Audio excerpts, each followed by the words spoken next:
Jawab, solusi itu akan datang kalau kamu sudah tidak nunggu. Paham maksudnya enggak? Paham? Jadi orang yang masih nunggu kapan solusi datang, kapan solusi datang, dia belum merasa cukup dengan pengaturan yang Allah Subhanahu wa Ta'ala, belum percaya penuh kepada Allah Subhanahu wa Ta'ala. Sama Allah dibuat tidak kunjung dan datang. Tapi orang yang yakin Allah ngurus, Allah ngatur, gak akan pernah nanya kapan pertolonganmu itu akan sampai ke saya, ya Allah, kapan ya Allah solusinya? Dia gak akan nanya. Yang dilakukan apa? Dia istiqomah dalam ibadah, istiqomah dalam amal, istiqomah dalam ikhtiar.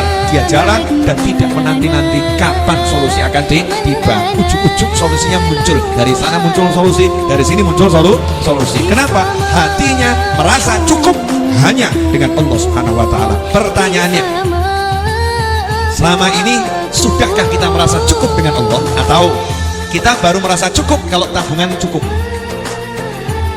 Kita baru merasa cukup, ya baru merasa cukup kalau punya kerjaan yang kuat, yang gajinya besar. Kita baru merasa cukup kalau kita punya teman-teman, orang-orang yang punya potensi, punya kekayaan, punya pengaruh. Merasa cukup, ya merasa cukup. Koncoku sugih. Merasa cukup, tabunganku banyak. Merasa cukup, asetku besar. Merasa cukup karena usahaku sudah luar biasa. Yang mana? Sudah saya sederhanakan nih wajah-wajah dulu. Saya sederhanakan ya. Contoh, mau beli rumah harga 200 juta. Baru pengen beli rumah harga 200 juta. Anda merasa sudah punya kekayaan untuk membelinya, atau Anda merasa bisa yang mana? Yang kedua, bisa enggak, betul, bisa atau tidak. Kenapa Anda berpikir bisa atau tidak? Jawabannya adalah: satu, lihat gaji, betul. Dua, lihat simpenan, betul. Tiga, lihat kenalan, ya, sing iso diutangi sopo, gitu ya kan? Punya kenalan yang bisa diutangi atau tidak? Semuanya ini yang kita lihat adalah makhluk, yang kita lihat adalah manusia, yang kita lihat adalah upaya, ikhtiar, kerjaan, dan lain sebagainya. Betul begitu? Ya, itulah kesalahan fatal. Itulah orang miskin. Itulah orang miskin. Beda dengan orang kaya, definisi Kanjeng Nabi Muhammad SAW. Mau beli rumah harga 200 juta, mau beli rumah harga 200 juta. Dia langsung mengatakan, iso, insya Allah. Gak pakai iso, iso, bisa enggak? Bisa enggak? Tidak ada. Bisa, insya Allah. Temennya ngomong, punya duit? Ora. Kerjaan? Nganggur. Kenalan? Al-maratu wal miskinu. Gak punya kenalan orang gak kaya. Kamu bisa beli rumah harga 200 juta? Insya Allah bisa. Kenapa? Gusti Allah sugih, Tuhanku sugih, Allah maha kaya. Saya yakin kalau saya minta sama Allah akan dikasih.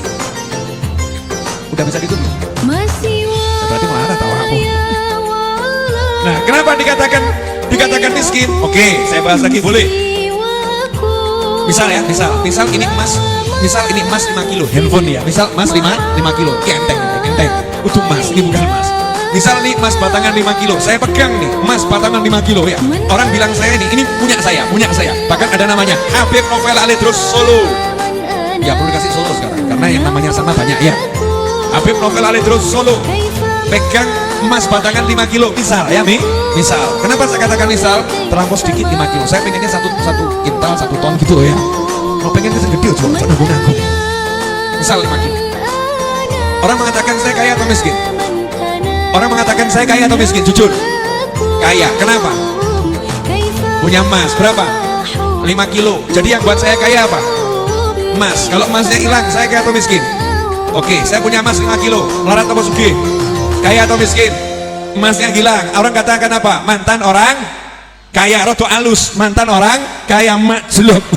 Mantan orang kaya. Dapat lagi emas 10 kilo. Emas 10 kilo. Saya kaya atau miskin? Kaya. Dapat emas 20 kilo. Saya kaya atau miskin? Emasnya hilang. Orang mengatakan apa? Mantan orang kaya alias miskin. Betul? Jadi orang mengatakan saya kaya karena saya punya emas 20 kilo, saya punya emas 10 kilo, saya punya emas 5 kilo. Betul? Pertanyaan saya punya Allah, kaya atau miskin? Allah. Ayo, saya punya Allah, kaya atau miskin? Nah itu, Wong sugih, orang kaya itu orang yang sudah betul-betul merasakan punya Allah. Sugih awakmu. Nah, ini punya Gusti Allah, punya Allah, cek sambat, ngeluh, ngalor, ngidul, bahkan teriak sama Allah, ya Allah, sampai kapan aku mengalami kemiskinan seperti ini? Malaikat dirodok cudek, iki benar awakmu ki waras, apa gendeng, dibilang gila yang gak pantas, waras yang enggak. Paham enggak maksudnya? Paham enggak? Paham enggak? Berarti kalau kita punya Allah kaya atau miskin? Punya Allah kaya atau miskin? Mana yang lebih kaya? Punya Allah atau punya emas? Punya Allah atau punya emas? Oke, kalau kamu punya emas yakin bisa beli rumah 200 juta, betul? Kalau kamu punya Allah yakin enggak? Gaya. Tadi kok enggak? Seru, asik. Ya, seru toh? Jadi orang-orang yang punya Allah itu sugih. Kenapa? Hidupnya enggak apa ya? Enggak ada yang membuat dia mengatakan orang mungkin, enggak ada. Karena buat Allah enggak ada yang enggak mungkin, kabeh mungkin. Wah, aku di Gusti Allah kok mungkin? Insya Allah, betul kan ya? Kalau Allah saya menghendaki, Allah saya mengizinkan, jadi selesai masalah. Paham? Jadi enak mana? Enak punya emas 20 kilo atau punya Allah? Punya Allah, betul kan? Punya Allah. Pertanyaannya, jawaban jujur, sudah bisa merasa punya Allah atau belum? Lagi penyakit. Belum, mulai belajar ya. Selama sekian tahun kok nggak merasa punya Allah, berarti penyakit. Lah apa maknanya syahadat? Asyhadu an la ilaha illallah. Aku bersaksi nggak ada ilah, nggak ada Tuhan kecuali Allah. Yang ada cuma Allah. Keren loh Gusti Allah tuh. Gusti Allah oleh pamer sugih itu, masya Allah. Gak usah pamer beliau maha sugih, betul ya? Gak usah pamer Allah maha kaya. Tapi Allah tuh pamer kayanya Allah Ta'ala. Kita suruh lihat jagat raya ini, gak usah ada tuh nonton keliling loh. Nonton keliling, semua miliknya Allah Subhanahu wa Ta'ala. Laut kamu ambil gak habis-habis, bumi kamu bor, ya, kamu keluarkan gak habis. Allah tuh kayanya pol. Lah kamu nih punya Allah yang maha kaya, kok kamu merasa miskin? Kan aneh. Makanya muslim yang merasa miskin telah mencemarkan nama Allah Ta'ala. Gila mas, sorry ya. Saya kakak sugih, punya adik. Saya bilang sama adik saya, ya bilang sama adik saya, uangku uangmu, hartaku hartamu. Terus adik saya ngomong sama orang-orang, misal nih ya, saya miskin, saya ini orang miskin. Saya sebagai kakak tersinggung nggak? Tersinggung nggak? Tersinggung kan? Tersinggung. Kita sudah bilang, saya percaya Allah maha kaya, saya percaya Allah maha mencukupi, Allah maha mengayakan, saya percaya Allah maha kuasa, Allah maha bisa. Kemudian Allahnya bilang, jalu, oh, mintalah, aku beri. Terus kita kesana kesini bilang, aku melarat, saya miskin, saya nggak punya, saya orang yang hidupnya susah. Kira-kira Allah tersinggung nggak? Allah tersinggung, malaikat tersinggung, semut aja tersinggung kok. Kurang ajar kamu ya, menghina Tuhanku kamu termasuk mencemarkan nama baik Tuhanku.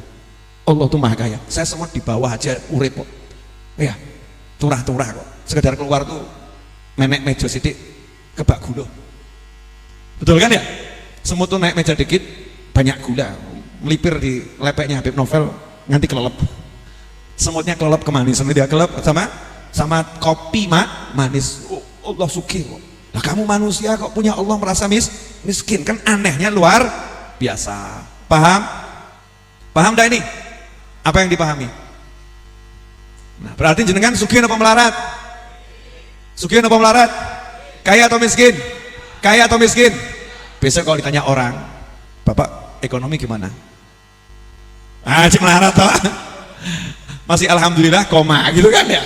Alhamdulillah ya, alhamdulillah. Walau hidup susah, alhamdulillah. Jangan begitu toh ya. Bapak gimana Pak? Saya sugih mas, sugih aku. Rumah, rumah saya, masya Allah mas. Di mana-mana ada rumah saya. Kok iso? Iya, saya itu pokoknya tinggal di atas bumi, di bawah langit, selesai. Sugih. Makan, apapun saya makan yang penting halal. Kalau emas halal ya saya makan. Tergantung haram. Mas haram dimakan ya enggak saya makan. Halal, makanan halal semua milik saya. Selesai. Kamu tidur di mana? Tidur kok. Anda tidur tergantung di tempat tidur, ya kan? Saya tidur dimanapun Allah menidurkan saya tidur. Keren. Enak enggak hidup begitu?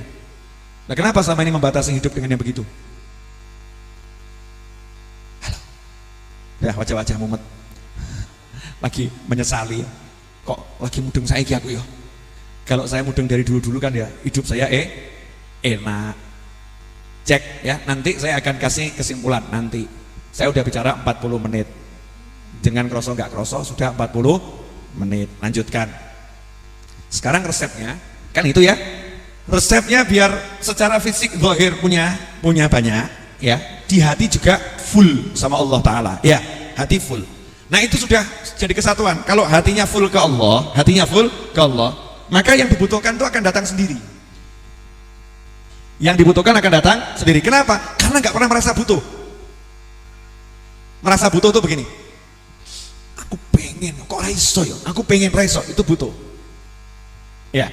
Tapi kalau mukmin tidak begitu, cuman ngomong, ya Allah, saya pengen ini, selesai. Butuhnya ke Allah. Butuhnya ke Allah. Sugihnya itu mintanya dari Allah. Yang punya adalah Allah. Jadi nggak lihat lagi perantara. Sarana itu nggak dilihat.